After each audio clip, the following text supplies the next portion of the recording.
Então vamos. Projeto primeiro, meu irmão. Olha aí. 8 de março, Dia Internacional da Mulher.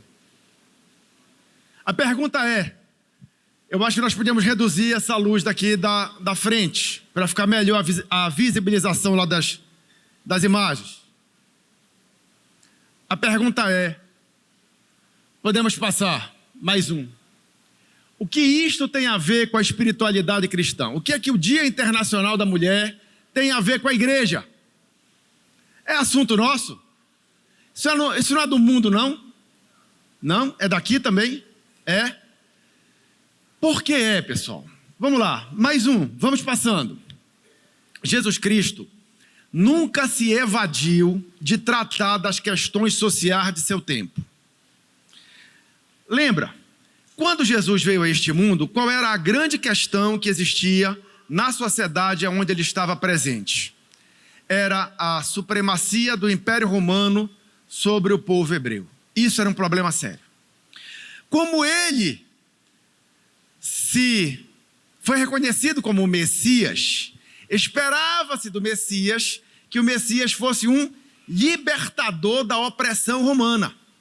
E por conta disso, Jesus foi pressionado a tomar uma posição nesse assunto. E Jesus tomou. Só que a posição que Jesus tomou não agradou aos que esperavam que Jesus fosse promover uma rebelião contra Roma. Porque Jesus via esta questão sobre uma outra ótica. E ele diz assim àqueles que o interpelavam: olha, pessoal, vocês deviam ter medo, não é do Império Romano e sua opressão. O máximo que pode acontecer com vocês sobre a opressão do Império Romano é vocês perderem as suas vidas terrenas. Vocês deviam temer, sim, aquele que não só tem a vida terrena na sua mão, como também pode lançar no fogo eterno, no castigo eterno. Porque para Jesus, a escravidão sobre Roma era um problema infinitamente menor do que a escravidão do pecado. Entenderam? Porque a escravidão de Roma poderia apenas comprometer a vida terrena do homem, mas a escravidão do pecado comprometia a terrena e a eterna. Então, Jesus tratou sim dos assuntos da sociedade de sua época.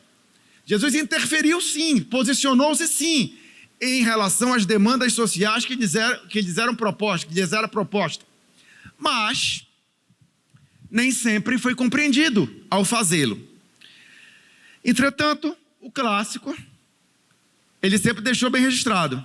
Perguntaram para Jesus, tentando levá-lo a uma palavra de rebelião contra Roma: será justo pagar o imposto a César? E ele, tomando a moeda de César, disse: quem é essa figura nessa moeda? E as pessoas responderam: é de César. Então, dai a César o que é de César, e dai a Deus o que é de Deus.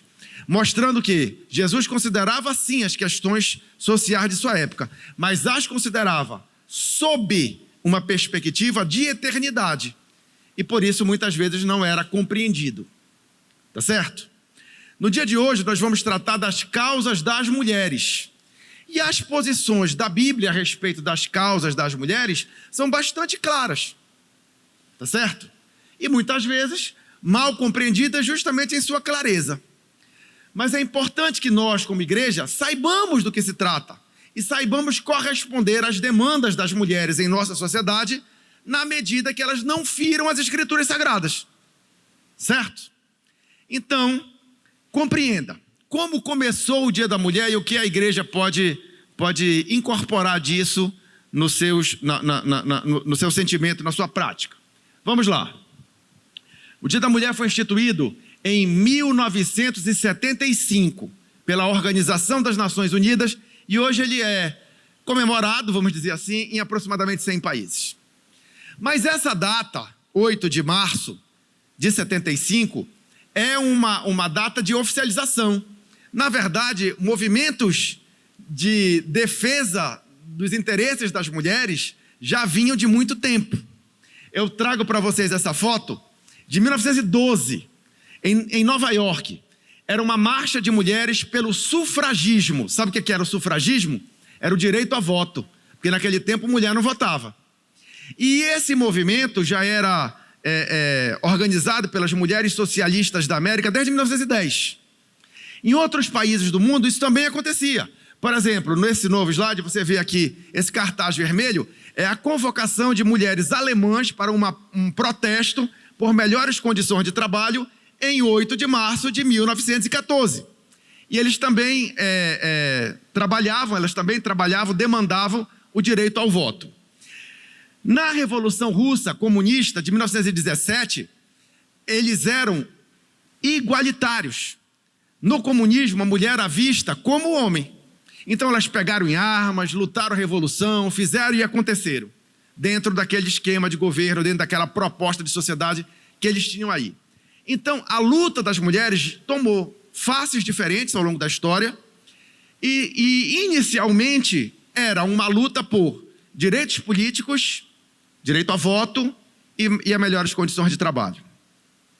Mas, à medida que o século XX correu, as coisas mudaram e novas pautas foram incorporadas a esse movimento dos direitos da mulher. Aqui você vê agora um protesto de 2010 do Dia Internacional da Mulher na Ucrânia, em que mulheres feministas protestavam contra a exploração sexual de mulheres ucranianas. Essa pauta interessa à igreja. Nós, como cristãos, somos contra qualquer tipo de exploração, e a sexual é uma delas.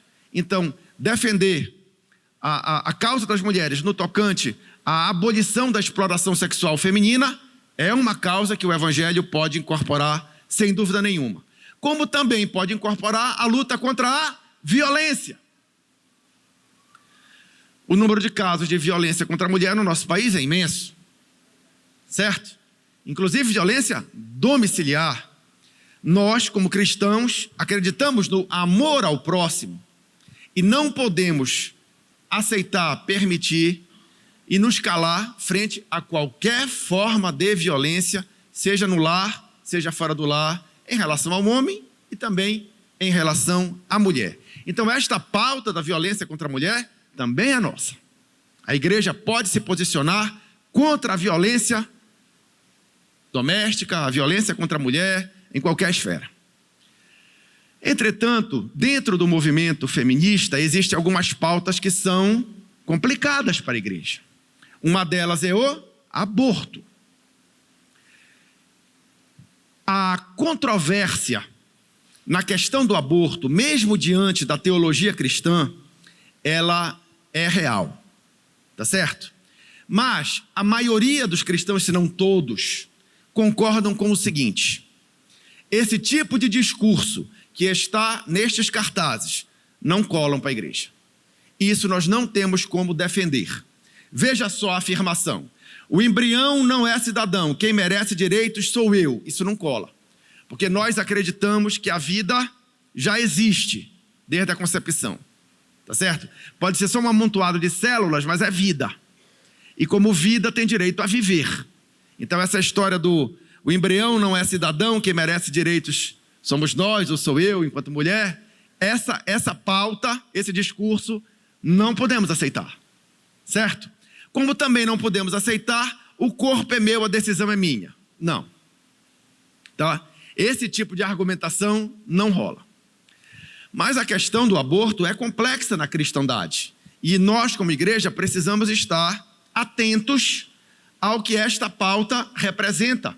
E como os diversos entendimentos do que é o cristianismo leem este problema. Em reportagem de 2015 do jornal É o País, lê-se o seguinte: de fato, a Igreja Católica é hoje, juntamente com as igrejas evangélicas fundamentalistas, a mais severa contra o aborto, é a que tem a posição mais severa contra o aborto, já que considera que o feto tem vida própria desde o primeiro momento da concepção. Então, a Igreja Católica e as igrejas evangélicas fundamentalistas, e eu vou explicar o que significa, são contra o aborto em qualquer situação, com base no mandamento não matarás. Mas eu considero isso uma argumentação perigosa. Por quê? Porque se você vincula a proibição do aborto, se você se posiciona contrário ao aborto, alegando o não matarás, você será obrigado a entender que não haverá direito, então, à legítima defesa. O cristão não poderá ser militar nem policial. Certo? Porque se é não matarás, na guerra, na atividade militar, isso é uma possibilidade. Na atividade policial, isso é uma possibilidade. Tá certo? Então, na legítima defesa, isso é uma possibilidade. Então, argumentar desta forma não me parece muito adequado. Como se posicionam as outras igrejas cristãs a respeito disso? As igrejas protestantes em geral, mesmo considerando que o aborto fere o princípio do respeito à vida, são mais liberais que a igreja católica. A igreja anglicana, por exemplo, permite o aborto antes de 28 semanas, porque eles entendem que até 28 semanas não é uma vida capaz de ser tida como vida. Eu, particularmente, não concordo com esta ideia. Certo? Pois bem, vamos lá. Os metodistas deixam a mulher a liberdade de abortar após uma profunda meditação. Eles avaliam cada decisão como um caso, pastoralmente orientado, cada caso como um caso. Isso faz sentido porque, de fato, as situações que levam uma mulher a abortar podem ser extremamente delicadas. Dessa forma, luteranos tomam duas posições diferentes. Uma radical, semelhante à Igreja Católica, e a outra, mais liberal, que permite o aborto sobre certas condições. E que condições seriam essas? Seriam 3. Risco de vida iminente para a gestante. Gestação incompatível com a vida após o desligamento do cordão umbilical. Hoje é possível você dar diagnósticos médicos de crianças que são incompatíveis. Por exemplo, tem doenças que não têm o coração, não tem o pulmão, não tem o cérebro. Então, vai vingar. É impossível viver sem cérebro, sem coração, sem pulmão. Então, nesse caso, não teria por que levar essa gestação até o final. No passado, esse diagnóstico não era possível. Hoje, é. A medicina avançou para isso. Certo? E a outra, terceira situação seria o caso de estupro. Certo? As Assembleias de Deus deixam que cada um de seus pastores tome a decisão de consciência no aconselhamento pastoral em relação aos casos de abortamento.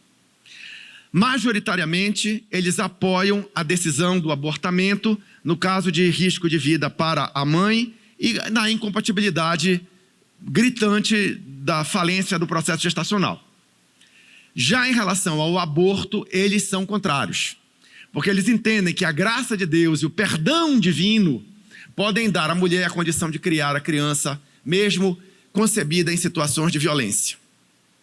Isso é um detalhe muito perturbador e eu não queria estar na pele deste pastor na hora de fazer esta orientação, porque existem casos extremamente complicados. Por exemplo, a menina que é estrupada pelo próprio pai aos 14 anos está grávida.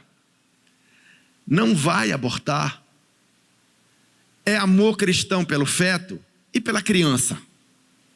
Porque com 14 anos é uma criança. E aí? Tu vai submetê-la a levar uma gestação e a ter uma criança nessas condições? Aí é a misericórdia de Deus, a sabedoria de Deus para dirigir esse aconselhamento pastoral. Eu não queria estar na pele deste homem, certo? Para dar um conselho desse, tá? Mas é a posição dos luteranos, que também é a posição majoritária dos presbiterianos. Entre os batistas, não há posição. Cada um é livre pensador. Cada um aconselha como acha que deve, mas geralmente o raciocínio vai ficar em torno disso que foi conversado aqui. Certo? Então vejam que é uma situação muito delicada. Mas a verdade é essa. Volta 1. Esse discurso do feminismo, um slide atrás. Vamos voltar para o cartaz. O embrião não é cidadão, quem merece direito sou eu. O corpo é meu, a decisão é minha, isso não cola, todos os cristãos concordam. Certo? Então vamos nos prender ao fundamento e as questões particulares vamos analisar com muito temor do Senhor, porque realmente existem situações muito complicadas. certo? Pois bem, adiante. Outra pauta do feminismo bastante sensível à igreja é a questão da liberação da mulher. Esse cartaz que você está vendo aí, We Can Do It, Nós Podemos, isso é um cartaz de propaganda da Segunda Guerra Mundial, convocando as mulheres para o trabalho. Nessa época, os homens foram lutar a guerra. E quem tinha que cuidar da casa e das fábricas eram as mulheres. Cessada a guerra, os homens voltaram. Mas as mulheres já sabiam que se garantiam, certo? Então, começou um movimento de liberação feminina, que tem como principal argumento: mulheres independentes se bastam. Isso é um slogan feminista. Veja, nós temos que olhar essa questão também com bastante cuidado. Adiante. Essa é a família tradicional. Na perspectiva tradicional da família, o que era a mulher? Esposa e mãe. É esse papel que é atacado. Tá? Nós, como igreja evangélica no século XXI, compreendemos que o papel da mulher hoje não é somente este, como era no passado. Mas nós não podemos desmontar essa estrutura acreditando que a proposta emancipatória é superior àquela que funcionou, mal ou bem, durante milênios. Tá certo? Passa um. Essa figura que você vê, a mulher de róseo, o homem de terno azul, porque você sabe, né? Mulheres usam rosa e homens usam azul. A mulher dona de casa, cuidando de filho, isso é um papel super digno. Super digno. Mas seria um reducionismo você acreditar que a mulher no século XXI tenha como único papel de sua existência este. Certo? Então, nós precisamos olhar esta questão com muito equilíbrio e maturidade, à luz das Escrituras Sagradas. Adiante. O termo "eu sou livre" estampado na costa dessa moça, ele tem que ser visto com reservas pela igreja. Tá certo? Porque essa liberdade tem um preço muito alto. Um preço que, ao nosso entender, à luz da Bíblia, desvirtua o propósito para o qual a mulher foi criada por Deus. E aí, acrescenta-se à mulher uma carga que ela não teria por que ter. Adiante. Que é a de cuidar de toda a sua prole sozinha. Que é uma distorção. Veja bem, olha o que mostra a foto. Mostra uma senhora jovem, com menos de 40 anos, mãe de 2 filhas adolescentes de pais diferentes, tá certo? E as meninas adolescentes já estão cheias de filho. E todo mundo na costa do governo, estampando o seu cartãozinho de Bolsa Família. Eu sei que é um reducionismo você pensar que a igreja pode dar conta deste problema isoladamente. Não pode, tá certo? Nós sabemos que isso envolve uma questão educacional, uma questão social, uma questão política, um ciclo de pobreza e de ignorância, que precisa ser quebrado, tá certo? Nós sabemos disso, nós não somos malucos. Mas aquilo que a igreja pode fazer, como conscientização, como obra terrena de amor fraternal, para impedir que este ciclo se perpetue, deve fazer. Entenderam? Faz parte. Nós fomos chamados para a prática de boas obras.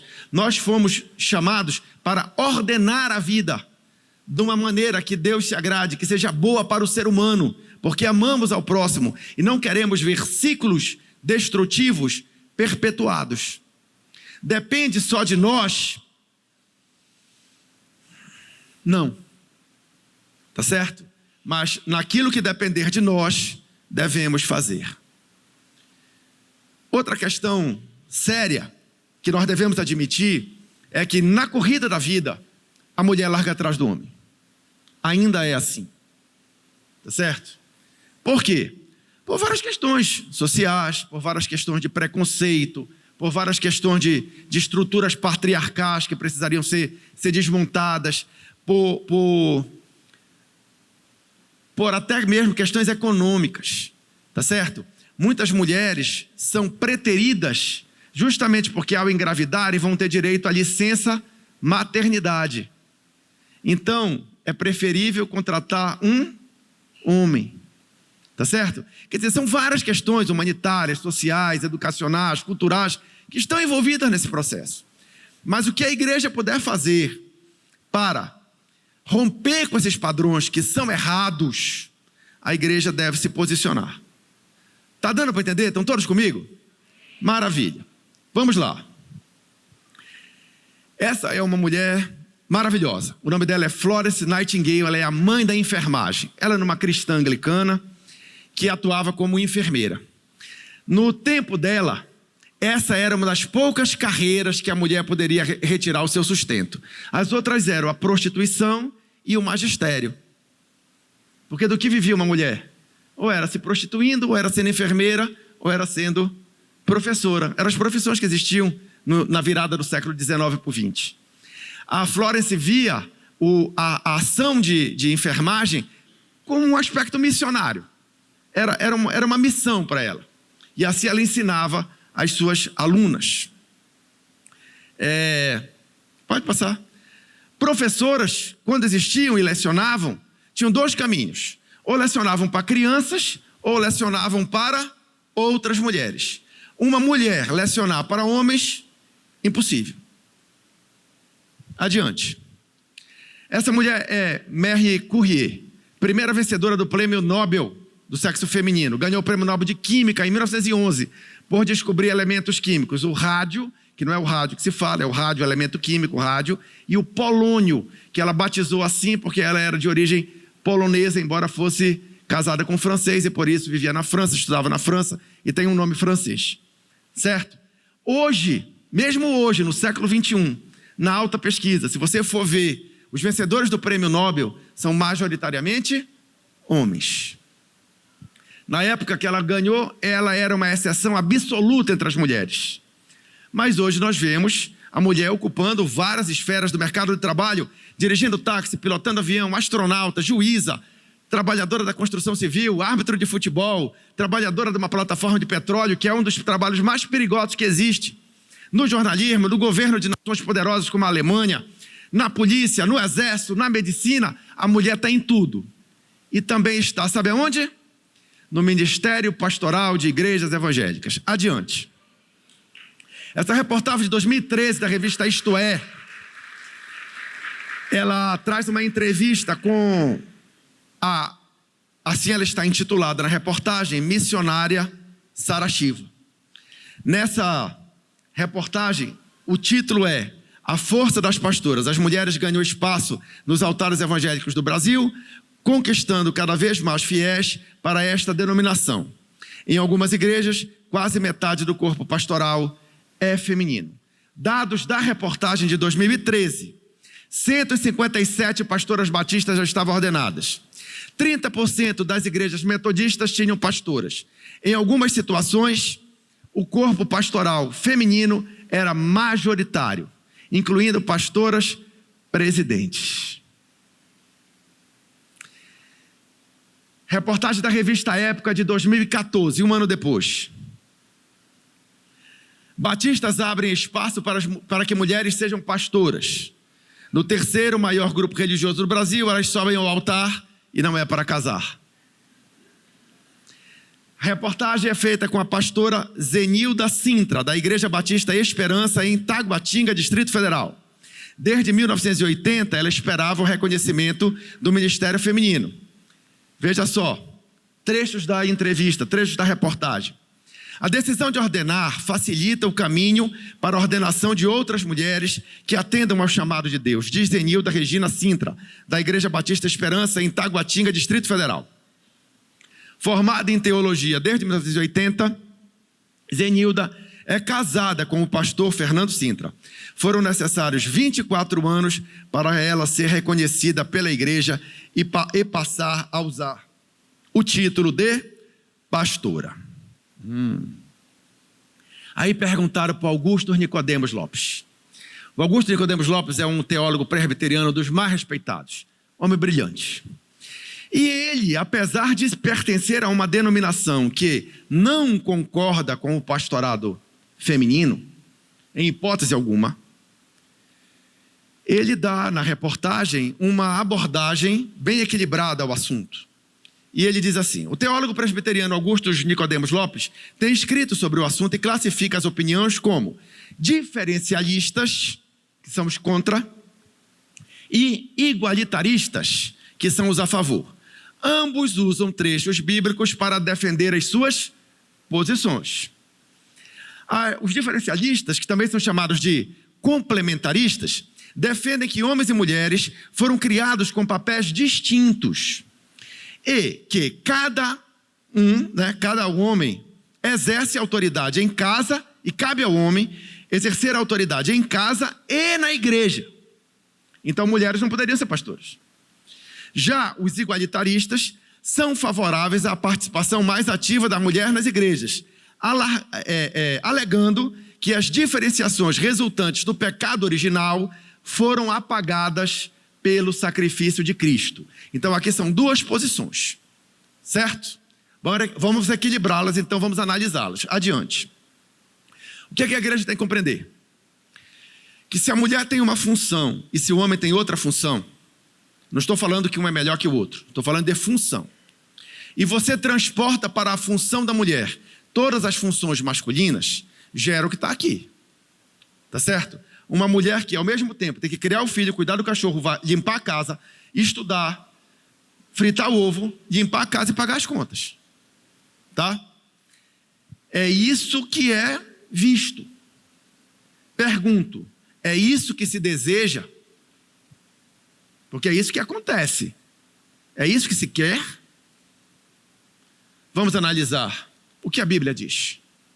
Certo? Toda essa volta eu dei para você se situar, tá certo? Para você abrir sua mente, seu coração, para você entrar no contexto, ver que o problema é bastante amplo, mas que como cristãos, que tem na Bíblia a regra de fé e de prática, não temos outra alternativa a não ser recorrer às sagradas letras buscando iluminação, certo? E o que é que a Bíblia diz? Bem, eu vou mostrar para você agora os dois textos chaves do igualitarismo e do complementarismo, certo? Bora ver o que cada um tem a dizer, qual é a posição de cada um, como pensam igualitaristas e como pensam complementaristas, certo? Igualitaristas baseiam a sua teologia em Gálatas 3:28, palavras do apóstolo Paulo que dizem assim: não há nem judeu nem grego, não há escravo nem livre, não há homem nem mulher, porque todos vós são um em Cristo. Então, se é um em Cristo, mulher e homem têm o mesmo peso, mulher e homem têm a mesma estatura espiritual, ambos pecaram e estavam destituídos da glória de Deus. Cristo veio para salvar tanto homens e mulheres, portanto não há diferença entre homem e mulher para nada. É assim que pensam os igualitaristas. Igualitaristas, portanto, concluem que a mulher, ela pode encabeçar. Por quê que ela pode encabeçar? Porque ela é igual ao homem. Ela tem a mesma estrutura que o homem. E aí vem a pergunta: mas é assim em Israel? Era assim em Israel? Veja, em Israel haviam profetisas. O exemplo é a profetisa Hulda. Em Israel haviam juízas. O exemplo, a juíza Débora. O que não havia em Israel eram sacerdotes. Sacerdotes não havia. Porque sacerdote tinha que ser homem, da tribo de Levi, e tinha que ter uma determinada idade para ser sacerdote. Certo? Mas no Novo Testamento, qual é a prática que a igreja apostólica assume? Ela dispensa a vinculação com a linhagem de Levi. Certo? Não somos, hoje, pastores porque somos descendentes de Levi. Isso morreu. Não se considera mais o aspecto etário, certo? Timóteo era muito jovem, mas pastoreava uma igreja importante, certo? Então, se você desmontou o sacerdócio levítico, desmontou o critério de idade. Por que você vai manter somente o critério de gênero? Certo? Eram 3 critérios. A igreja aboliu a idade, a igreja aboliu a linhagem levítica, só não aboliu o gênero. Por quê? Só pode ser preconceito cultural, né? Porque não tem sentido nenhum. Assim pensam hoje igualitaristas. Certo? Faz sentido? Faz sentido. O problema é que a Bíblia não é só isso.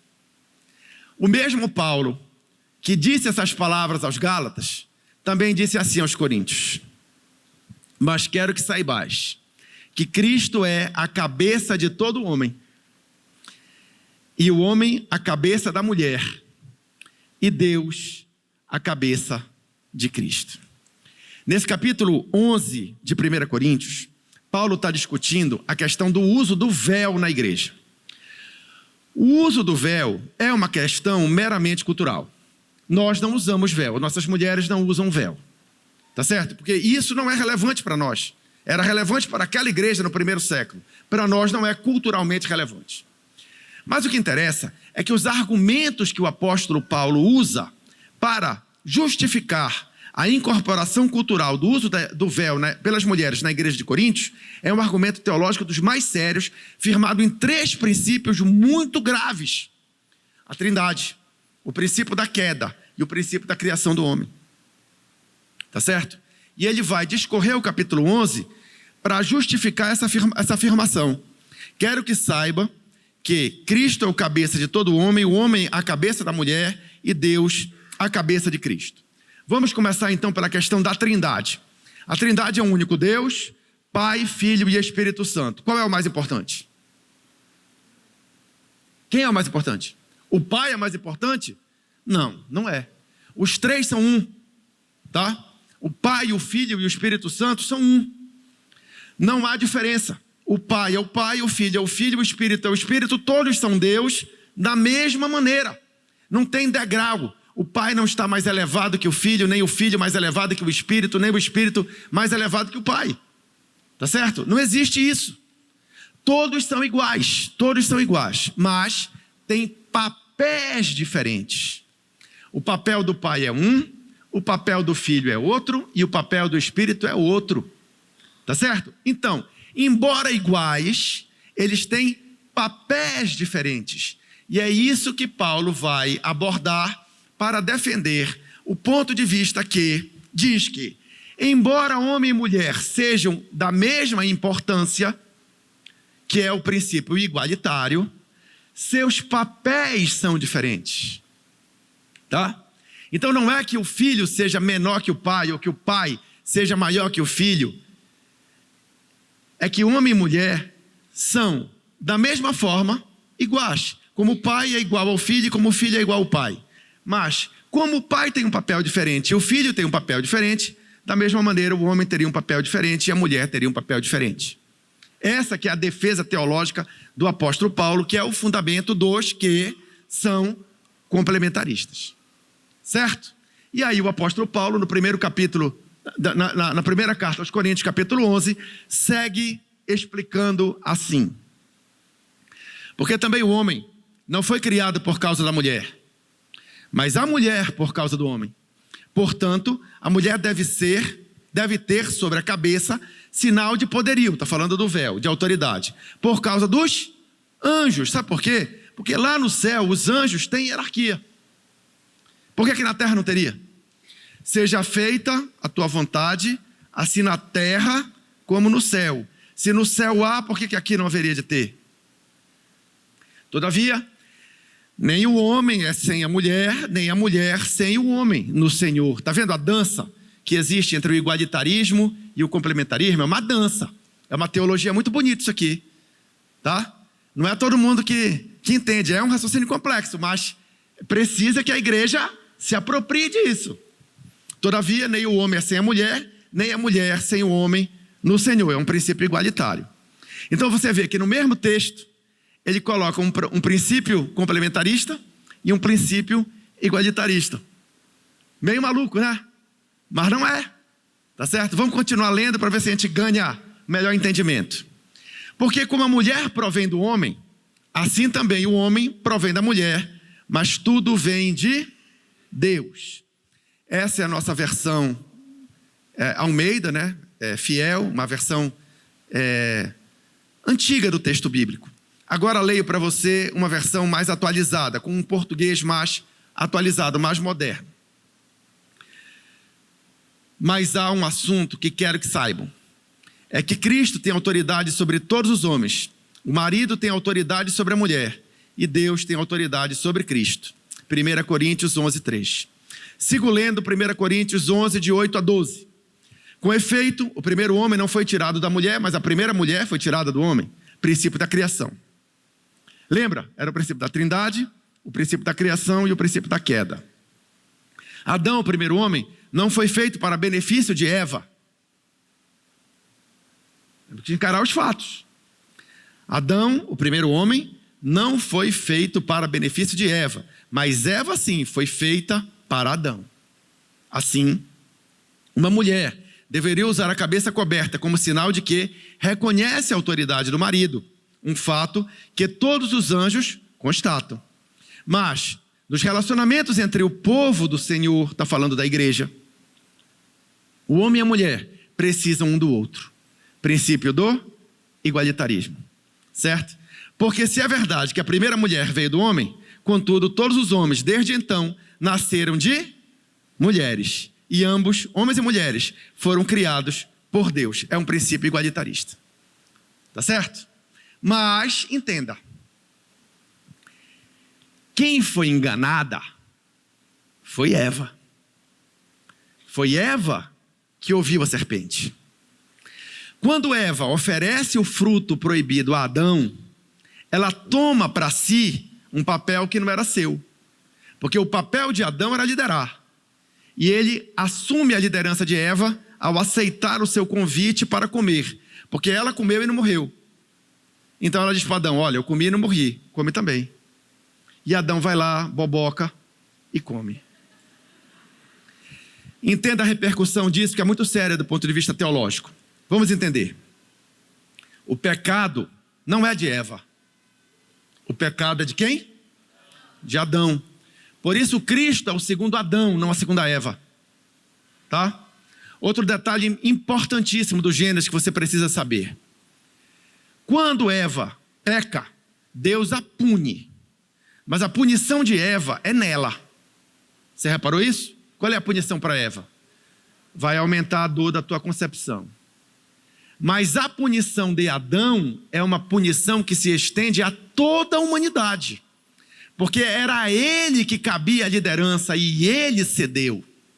Por isso que em Adão a humanidade torna-se escrava do pecado. Não é por causa de Eva, é por causa de Adão. Tá certo? Então, por causa da doutrina da trindade, por causa da doutrina da criação e por causa da doutrina da queda, o apóstolo Paulo, embora defendendo o ponto de vista que homens e mulheres têm a mesma importância diante de Deus, a alma masculina não vale mais do que a alma feminina, mas eles têm papéis complementares e, portanto, não são igualitários. Tá? Como é que eu me posiciono? Eu vou falar por mim, tá certo? Eu tenho um pé e quase todo ele no complementarismo. Certo? Eu apenas acredito que, em alguns aspectos, os igualitaristas têm razão. Tá? Quando eles interpretam que a mulher, ao longo dos séculos, ela recebeu uma condição desfavorável da vida, que não era do plano de Deus originalmente que ela viesse a ter. Tá certo? E isso começa, não porque era da vontade de Deus, mas por causa do pecado. Você observa que, como o mundo se tornou difícil e o homem não carrega o filho, para o homem é vantajoso. Certo? Nos tempos antiguíssimos, é vantajoso. E por isso ele adquiriu uma primazia opressora sobre a mulher. Veja, o primeiro caso em que a proporção de macho e fêmea 1 para 1 é perdida na Bíblia é por obra de um homem, Lameque, descendente de Caim. Ele que diz, vou tomar 2 mulheres. Não existe caso da mulher tomar 2 homens. O que existe é do homem tomar 2 mulheres. Então isso é uma forma de opressão, tá certo? De dividir para conquistar, porque agora elas passariam a brigar entre si. E se você observar as escrituras, você vai ver esse padrão se repetindo na história de Sara e Agar, certo? Na história de Ruth, na história da mãe de Samuel, Ana, desculpa, não é Ruth, é Ana. Na história de Ana, em vários conflitos que existiam por causa da poligamia, da bigamia, enfim, certo? Então vejam que realmente a mulher ela foi sendo colocada numa situação desfavorável ao longo dos séculos. Mas eu não entendo que isso seja uma expressão da vontade de Deus. Eu entendo que isso é arte do pecado. E a igreja precisa estar alerta para não reproduzir esta opressão. Pois bem, vamos seguir em frente.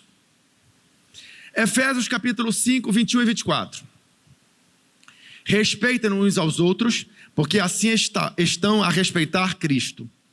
Desta forma, também vocês, esposas, devem sujeitar-se aos vossos maridos, como fazem em relação ao Senhor. Porque o marido é responsável pela sua mulher, tal como Cristo é a cabeça da igreja, ao mesmo tempo que também é o seu Salvador. Da sorte que, assim como a igreja se sujeita voluntariamente a Cristo, assim devem as mulheres sujeitar-se em tudo aos seus maridos. Aí as feministas ficam loucas. Porque essa palavra sujeição soa para elas como inferiorização, soa para elas como humilhação. Mas não é isso que o texto quer dizer. Sigamos. E vocês, maridos, amem, é a contrapartida da submissão, né?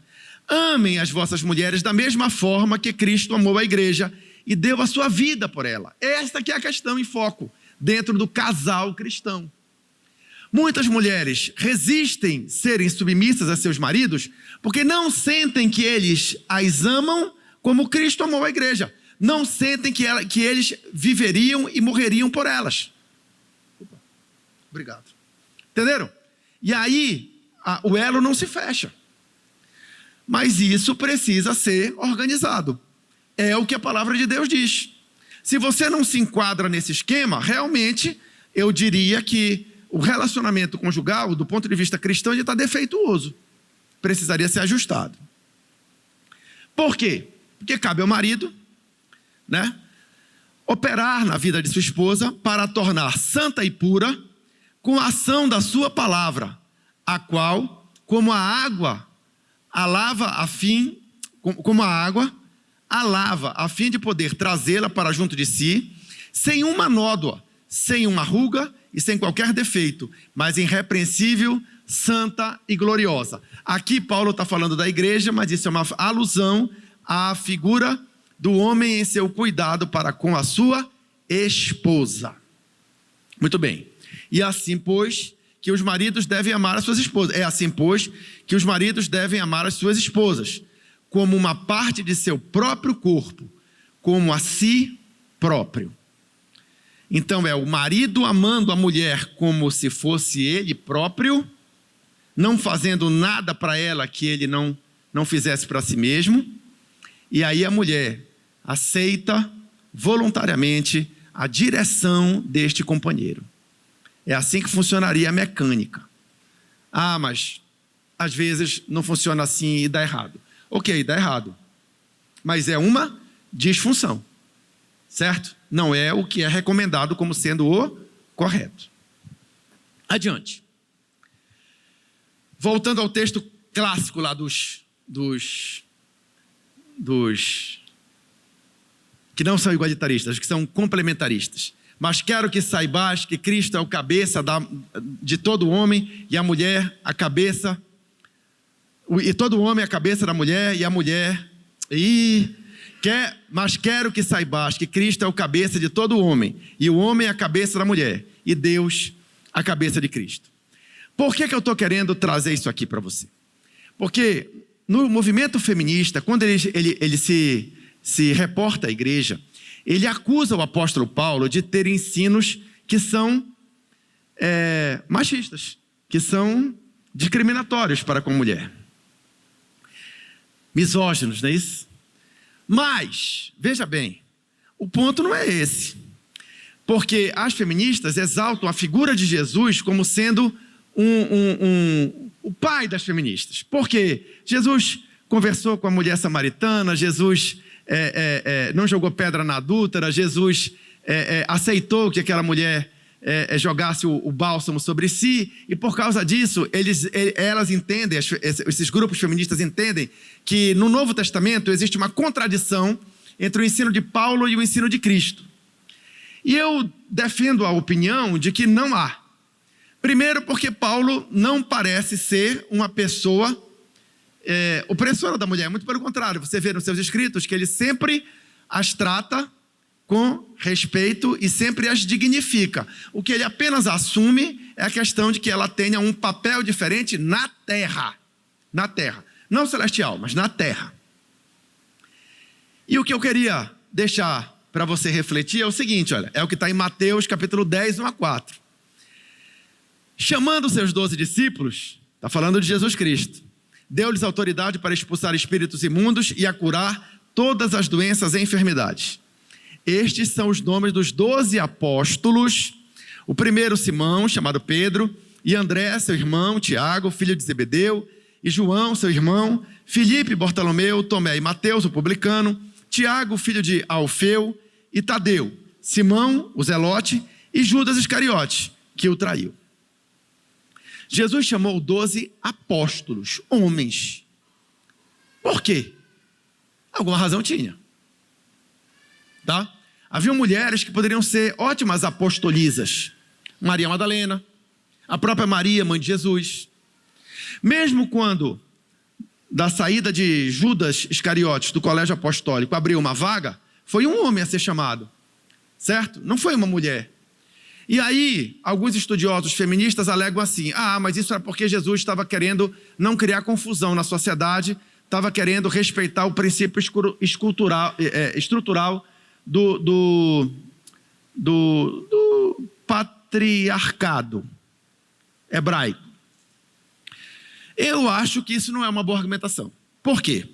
Porque o que mais Jesus fez foi justamente quebrar padrões que não interessavam a obra divina na terra. Olha só, ele pegou no leproso, não podia. Ele conversou com a mulher samaritana na beira do poço, não podia. Ele sentava para comer e beber com publicanos, também não podia. O que mais Jesus fez foi sacudir as estruturas sociais.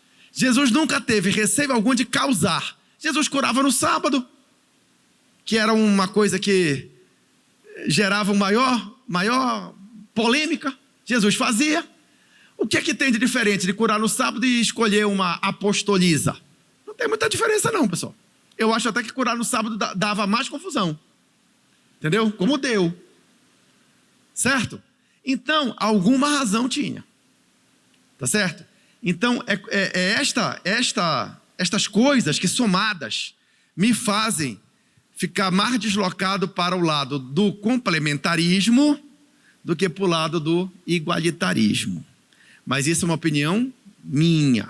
Você faz a sua síntese, analisa os dois pontos de vista.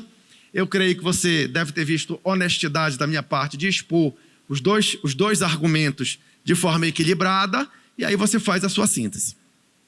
Muito bem. Adiante. Já caminhando para o final, para não ficarmos só nas palavras do apóstolo Paulo, vamos também ver o que escreveu sobre a mulher o apóstolo Pedro. E lá ele diz assim: portanto, apelo para os presbíteros, homens da igreja, que há entre vocês, e o faço da qualidade de presbítero como eles, e testemunha dos sofrimentos de Cristo, como alguém que participará da glória a ser revelada, pastoreiem o rebanho de Deus, que está aos seus cuidados. Olhem por ele, não por obrigação, mas de livre vontade, como Deus quer. Não façam isto por ganância, mas com desejo de servir.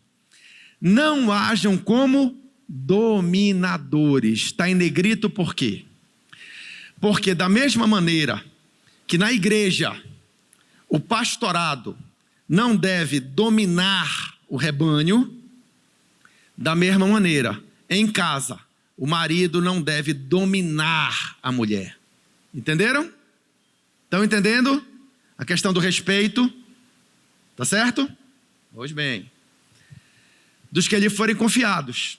Ora, ao pastor é confiado o rebanho. A família é confiada ao chefe da família, o marido. Muito bem. Mas como exemplo para o rebanho, como exemplo para os filhos. Quando se manifestar o Supremo Pastor, vocês receberão a imperecível coroa da glória. Da mesma forma, jovens, sujeitai-vos aos mais velhos, sejam todos humildes uns para com os outros, porque Deus se opõe aos orgulhosos, mas concede graça aos humildes. Muito bem, adiante. Vou ler agora 1 Pedro 3, de 1 a 9. Do mesmo modo, mulheres, sujeitem-se a seus maridos, a fim de que, se algum deles não obedece à palavra, sejam ganhos sem palavra, pelo procedimento da sua mulher. Ou seja, se você é mulher cristã e o seu cabeça não serve a Cristo, zele para que o seu testemunho seja instrumento na mão de Deus, para que ele note a diferença, se arrependa dos seus pecados e se converta a Deus. Observando a conduta honesta e respeitosa de vocês, a beleza de vocês não deve estar nos enfeites exteriores, como cabelos trançados e joias de ouro, ou roupas finas. Pelo contrário, seja no seu interior, para que não perece, beleza demonstrada num espírito dócil e tranquilo, o que é de grande valor para Deus. Pois era assim que também costumavam adornar-se as santas mulheres do passado, que colocavam a sua esperança em Deus. Elas se sujeitavam a seus maridos. Palavra que as feministas também ardem de descontentamento ao ouvirem. Como Sara, que obedecia a Abraão e lhe chamava Senhor. Dela vocês são filhas, se praticarem o bem e não derem lugar ao medo. Do mesmo modo, vocês maridos, sejam sábios no convívio com suas mulheres e tratem-nas com honra, como parte mais frágil. Não sou eu que estou dizendo, é o apóstolo Pedro.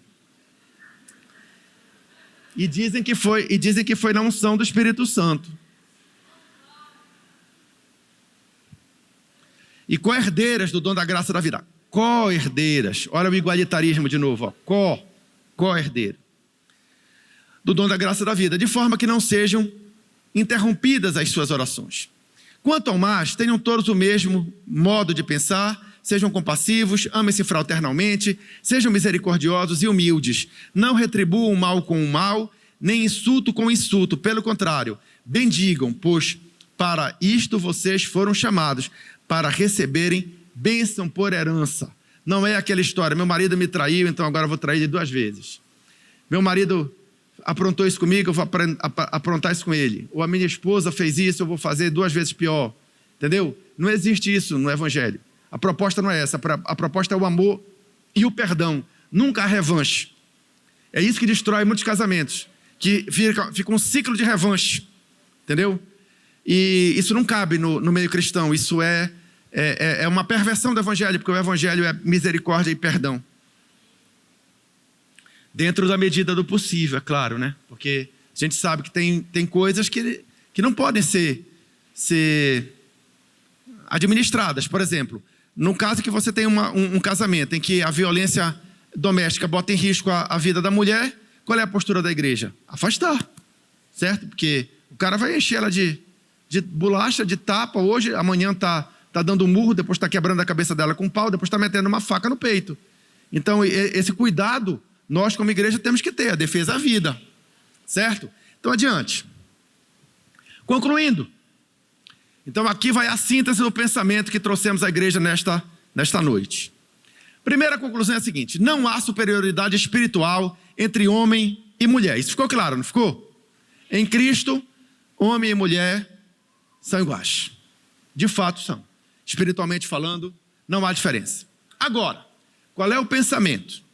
é que o propósito de Deus para os dois sexos é a cooperação respeitosa. Certo? Um ajuda o outro, tá? A mulher foi feita para ajudar o homem e o homem para cuidar da mulher. É uma cooperação respeitosa. Pois bem, o fato do homem e a mulher terem papéis diferentes, e aí eu estou baseando isso em 1 Coríntios 11, 3, como nós já vimos, né? O fato de homens e mulheres terem papéis diferentes diante de Deus na terra, e a prerrogativa de responsabilidade da direção ser masculina na família e, por conseguinte, na igreja, não deve ser vista como uma licença à opressão contra a mulher. Isso também tem que ficar claro. Certo? Por exemplo, aqui na nossa igreja, nós temos pastoras. Mas como elas são ordenadas? Elas são ordenadas como auxiliares de seus pastores homens. Não há uma base bíblica perfeita para apoiar esta conduta. Não há. Certo?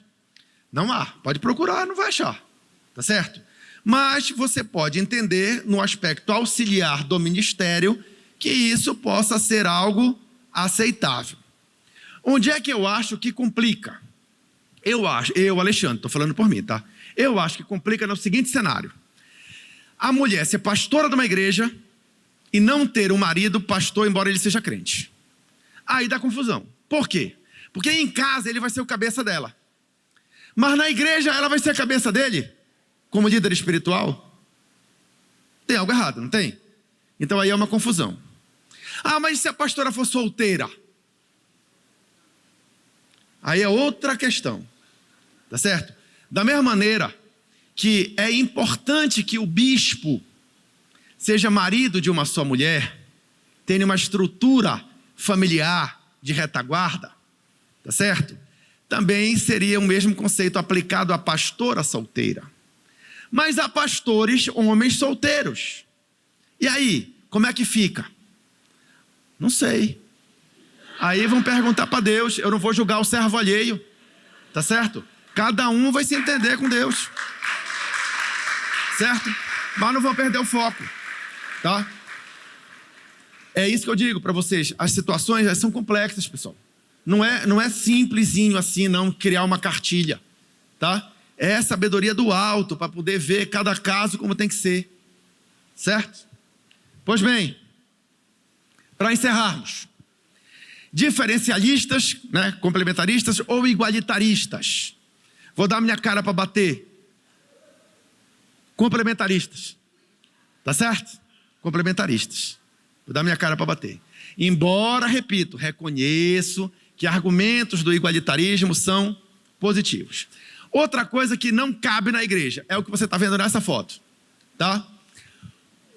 Uma estrutura em que a mulher é calada, cegada e ensurdecida não combina com o papel da mulher na Bíblia, nem com o papel da mulher no século 21. Então essa estrutura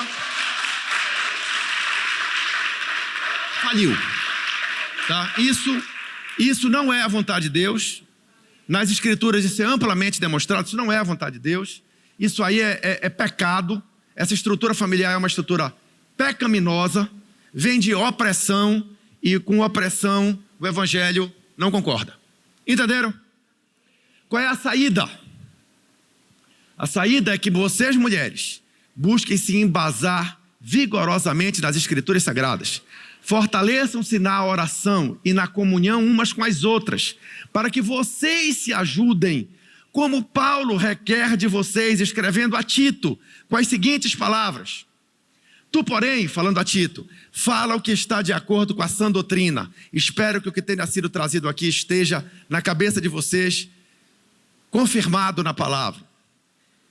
Ensina os homens mais velhos a serem sóbrios, dignos de respeito, sensatos, sadios na fé, no amor e na perseverança. Semelhantemente, ensina as mulheres mais velhas a serem reverentes na sua maneira de viver e não serem caluniadoras, nem escravizadas a muito vinho, mas a serem, olha que está aí na grito, mas a serem capazes de ensinar o que é bom. Assim poderão orientar as mulheres mais jovens a amarem seus maridos e seus filhos, a serem prudentes e puras, a estarem ocupadas em casa e a serem bondosas e sujeitas a seus próprios maridos, a fim de que a palavra de Deus não seja difamada. É para isso que vocês são chamados. Finalmente, o movimento feminista moderno, ele conclama a mulher para buscar pela sua felicidade.